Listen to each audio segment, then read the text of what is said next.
Hello and welcome back sa ating YouTube channel, kaibigan, at salamat sa panonood ng video ng Vocals DIY. So, today is July 22, 2024. So, nabagyo tayo ni Karina or Katrina ba yun? At kung bakit ganito ang get up, dahil sa kahapon nagtrabaho ako, nag-repair ako ng aking motor at inabot ako ng ulan. So, kailangan nang tapusin. At dahil kung hindi, gagabihin ako at di ko na magamit kinabukasan. So, sa madaling salita, ako ay pagkagabi ako ay nanginig. At masama na yung tama ko rito at dito. So, ako ay may ubo ngayon at sipon. So, today's topic, nag-komento lang ako rito tungkol dito sa nabasa ko sa motorcycle page. Sa FB page kasi marami akong sinalihan na mga motorcycle group. So, minsan ako ay nagko-komento kapag kaya nating ipaliwanagan. So, ito ang kanyang tanong. Kung ano raw ba yung magandang gasolina sa kanyang motorsiklo. Well, obviously, nagtatanong. So, siyempre, kailangan natin tulungan yan. Hindi alam, siyempre. Baka ito ay bago pa lang na nagmumotor o nagkaroon ng motor. So, ganyan ang tanong niya. Malimit kong makakita yan sa mga FB page. So, ito ginawan ko ng vlog. Marami kasi sa ating kapag newbie tayo sa motorsiklo yan na parang mahal pa natin sa ating jowa yung ating motor, ano. Pero lilipas din yan. Lalo na kung magsawa ka na, pero sa jowa mo siyempre huwag kang magsawa. Joke lang, ano. So, direct to the point tayo sa topic. Ano ba ang magandang gasolinang ikarga sa ating motor? So, umpisa natin dito sa ang mga gasolina ay may mga octane value yan. Yung mga ano ba yung octane? Yung octane is parang additional or adds-on sa ating mga gasolina. Mapa-unleaded man yan, premium into higher octane, ano. May mga value yan. So, ayan, papakita ko sa inyo. Example. Yan, 80 plus to 90 plus. Common yan dito sa atin, sa ating bansa. Umpisan mo natin yung kung ano ba yung FP. So, ito yung aking na-research. Octane is the ability to resist the premature combustion. So, ano ba yung premature combustion? Daling ko muna kayo sa makina ng diesel, ano. Sa diesel, walang spark plug. At ang diesel ay nagliliyab yan through pressure.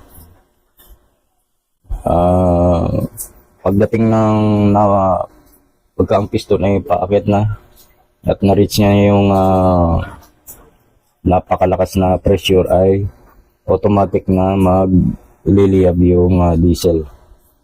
So, yun yung combustion. Pag sinabing premature naman, ito example, ito yung top dead center, ito yung piston. Hindi pa siya nakaka-reach sa TDC or top dead center. Nagliliyab na yung ating gasolina. So, supposed to be, ma-reach niya yung TDC bago magbigay ng spark yung spark plug at bumaba siya. So, yun yung premature combustion. So, ang ginagawa ng octane, sinisiguro niya na yung piston ay aabot sa TDC bago siya sumabog. Bago magbigay ng spark, yung spark plug, at bago sumabog. Bakit kailangan ng octane? Kasi nga, imaginein mo yung 4-cylinder, 4 piston. Yung isa doon ay mag-premature. Eh di ranggasan yan, ano. Kumbaga, ang laki ng ano yan, ang laking epekto sa four cylinder. Ganun din naman sa single cylinder. Hindi premature. So, anong madadamage doon? Siyempre, unang-una, yung mga bearing ng iyong Conrad, piston ring. Kasi, siyempre, parang ano siya, premature nga eh. Kumbaga sa tao, abnormal. So, yun ang trabaho ng octane. So, siyempre, the more the higher the octane, the mas pricey siya. Pero, applicable ba yan sa ating mga Pantra na motor? Sa ating mga single cylinder? Well, bigyan ko yun ng example. Ito yung research ko. Kung ang compression ratio nyo ay umabot ng 12.0:1, yan medyo taas-taasan mo na siguro yung octane na kailangan mo ikarga. Kasi napakataas na ng compression ratio niyan. Pero kalimitan naman, 11 lang. Yung yung Barako, 175, 11 lang. At ang nakalagay lang yan sa manual is unleaded. Mostly, magkaroon ka na ng idea, 12 pataas, 12.0:1, doon ka kung ganun ang compression ratio ng motor mo. Pero kung 12 pababa, let's say 11.5:1 pababa, doon ka lang sa unleaded. Hindi ko sinabi na hindi mo masama ang magkarga ng mga high octane. Kasi much better nga eh. Pero ano ba ang effect nito sa atin? May unang-una, yung price nga. Instead na makarga ka ng 88 per liter, so magkano ang per liter ng V-Power ngayon? 67 yata, 68. So napakalaking kung magkarga ka ng 10 litro, magkano wala sa'yo na hindi naman kailangan na iyong motor. So, yun lang ang reality dyan. Sa single cylinder, hindi naman gaano affected.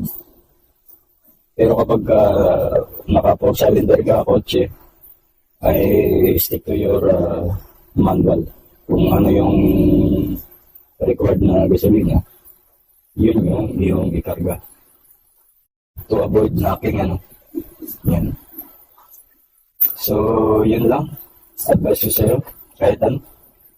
Pero, mas maganda yung wala lang sa required ng owner's manual ng company kung ano yung dapat mong ikarga sa motor mo. Unrated, okay na yun. So, salamat kung ako ay nagkulang, kayo na magtuno. Nandiyan naman si Mr. Google. Sa buhay natin ngayon ay wala nang imposible. Basta marunong ka lang maghanap ng sagot sa iyong katanungan. Well, salamat. At kung nagustuhan ng video, please like. At kung gusto mo naman mag-subscribe, subscribe ka na rin. Maraming salamat. Be blessed.